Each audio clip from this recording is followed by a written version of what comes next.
Assalamualaikum warahmatullahi wabarakatuh.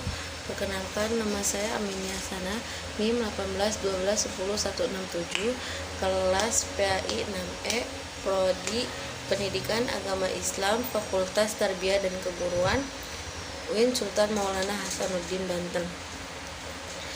Baik, saya di sini sedikit menjelaskan tentang pemetaan kompetensi pada mata pelajaran PAI di SMU kelas 11 semester genap.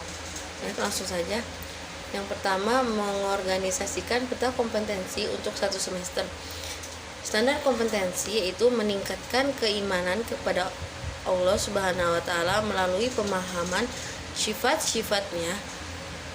Terus yang kedua, membiasakan perilaku terpuji. Yang ketiga, memahami tata cara bersuci. Dan yang terakhir, menghafal surah pendek pilihan dalam Al-Quran. Kompetensi inti dan kompetensi dasar. Yang pertama, Al-Quran. Kompetensi inti yang pertama, Al-Quran, menghafal surah pendek pilihan dalam Al-Quran. Terus kompetensi dasarnya yang pertama, melafalkan Quran surah Al-Fatihah dengan lancar dan benar. Terus yang keduanya, menghafalkan Quran surah Al-Fatihah dengan lancar dan benar. Kompetensi inti yang kedua yaitu akidah, menghafal rukun Islam. Terus kompetensi dasarnya itu menunjukkan kekuasaan Allah Subhanahu wa taala melalui ciptaannya. Terus yang kedua, menyebut rukun Islam. Yang terakhir, menghafal rukun Islam. Kompetensi inti yang ketiga yaitu akhlak, membiasakan perilaku terpuji. Kompetensi dasarnya itu yang pertama, membiasakan perilaku jujur, bertanggung jawab, disiplin, hidup bersih. Terus yang terakhir, fikih, mengenal tata cara suci bertoharoh. Itu kompetensi dasarnya itu yang pertama, menjelaskan pengertian bersuci. Yang kedua yaitu mencontohkan tata cara bertoharoh. Terus yang B, hasil, konteks, tema atau teks atau unit yang relevan, yaitu bab pertama, menghafal surah pendek pilihan dalam Al-Quran, menghafal rukun Islam, membiasakan akhlak terpuji, dan bab yang terakhir, mengenal tata cara bersuci. Yang C, mengembangkan perencanaan dalam beberapa konteks atau tema, teks atau unit yang relevan. Itu tujuan pembelajarannya itu melalui pembelajaran siswa mampu menjelaskan pengertian Al-Quran, akidah, akhlak, fikih, dan metodenya. Terus yang pertama, pendahuluan, guru menyapu pandangan di ruangan kelas. Guru sebelum duduk di kursi mengucapkan salam kepada anak didik, mengabsen siswa. Terus membuka pelajaran dengan lafaz basmalah. Terus guru mengadakan pertes. Dan yang terakhir, guru menyampaikan tujuan pembelajaran untuk mengondisikan siswa dan berusaha memotivasi siswa. Ya, kegiatan intinya yaitu yang pertama, kemudian guru menginstruksi kepada siswa untuk membaca buku paketnya secara perlahan. Terus yang kedua, setelah siswa selesai membaca subbab tersebut dengan metode ceramah, guru menerangkan makna-makna yang terkandung dalam ayat-ayat yang telah dibaca siswa. Guru memasang poster yang sudah disiapkan. Terus yang ketiga, kemudian dihubungkan dengan makna yang terkandung pada poster-poster yang sudah dipasang sebelumnya. Yang terakhir, guru menginstruksi kepada siswa untuk mengeluarkan buku paket, tulis, dan alat tulis serta alat yang diperlukan lainnya. Kegiatan akhir yaitu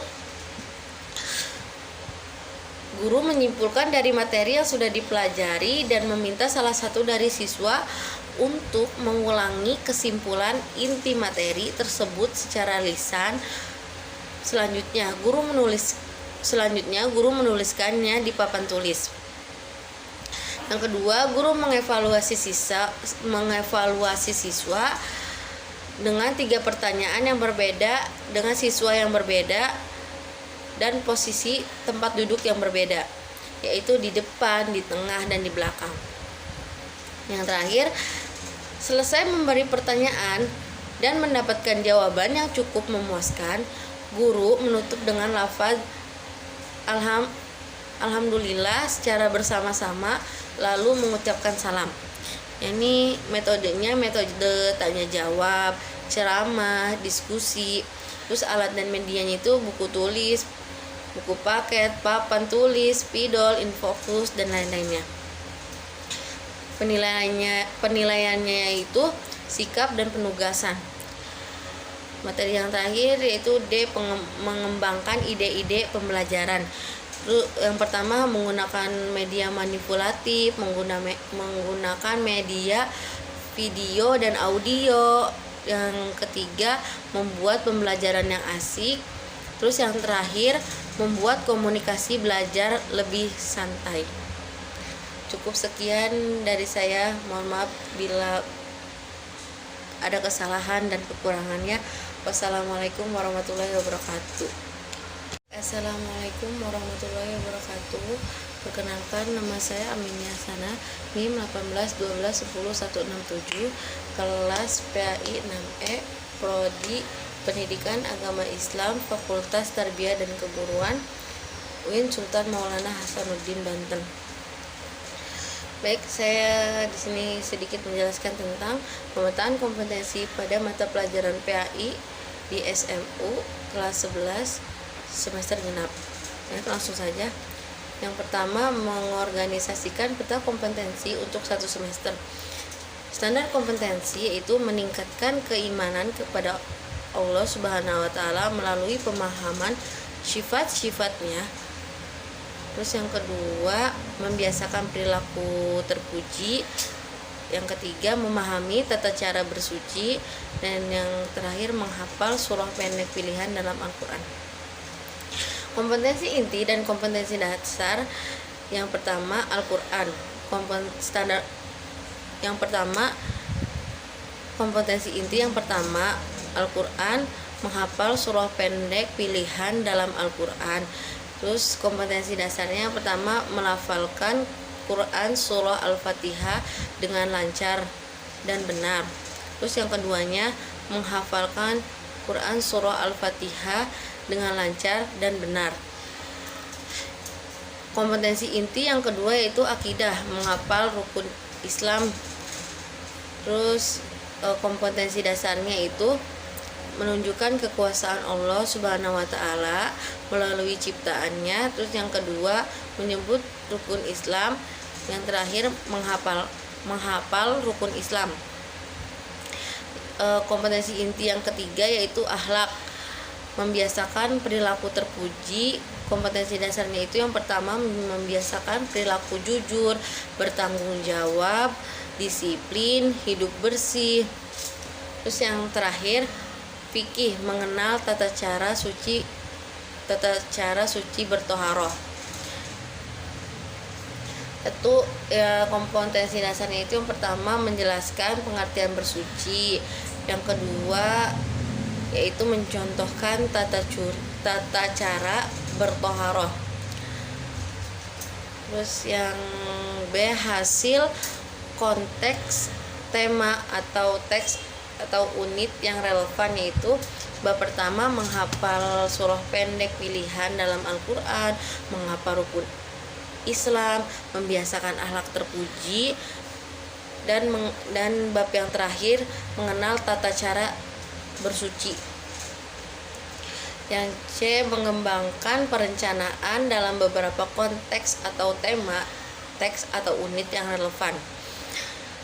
Itu tujuan pembelajarannya itu melalui pembelajaran siswa mampu menjelaskan pengertian Al-Quran, akidah, akhlak, fikih dan metodenya.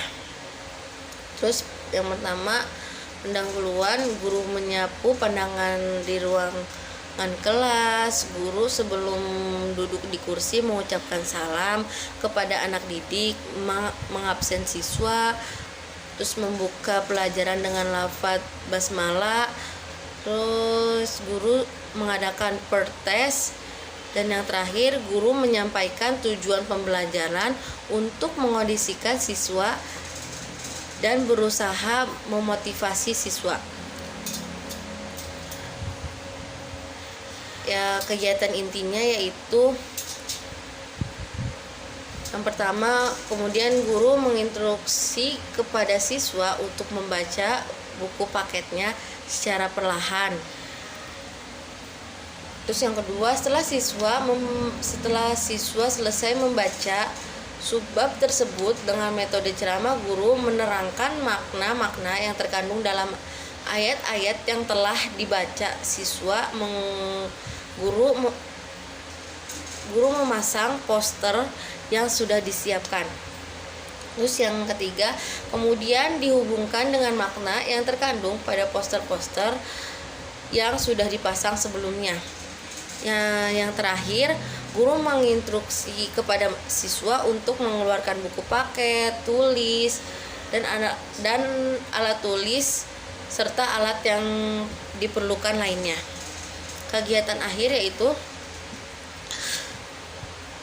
guru menyimpulkan dari materi yang sudah dipelajari dan meminta salah satu dari siswa untuk mengulangi kesimpulan inti materi tersebut secara lisan. Selanjutnya, guru menuliskannya di papan tulis. Yang kedua, guru mengevaluasi siswa dengan 3 pertanyaan yang berbeda dengan siswa yang berbeda dan posisi tempat duduk yang berbeda, yaitu di depan, di tengah, dan di belakang. Yang terakhir, selesai memberi pertanyaan dan mendapatkan jawaban yang cukup memuaskan, guru menutup dengan lafaz alhamdulillah secara bersama-sama, lalu mengucapkan salam. Ini metodenya metode tanya jawab, ceramah, diskusi. Terus alat dan medianya itu buku tulis, buku paket, papan tulis, spidol, infocus, dan lain-lainnya. Penilaiannya itu sikap dan penugasan. Materi yang terakhir yaitu D, mengembangkan ide-ide pembelajaran. Yang pertama, menggunakan media manipulatif, menggunakan media video dan audio. Yang ketiga, membuat pembelajaran yang asik. Terus yang terakhir, membuat komunikasi belajar lebih santai. Cukup sekian dari saya. Mohon maaf bila ada kesalahan dan kekurangannya. Wassalamualaikum warahmatullahi wabarakatuh.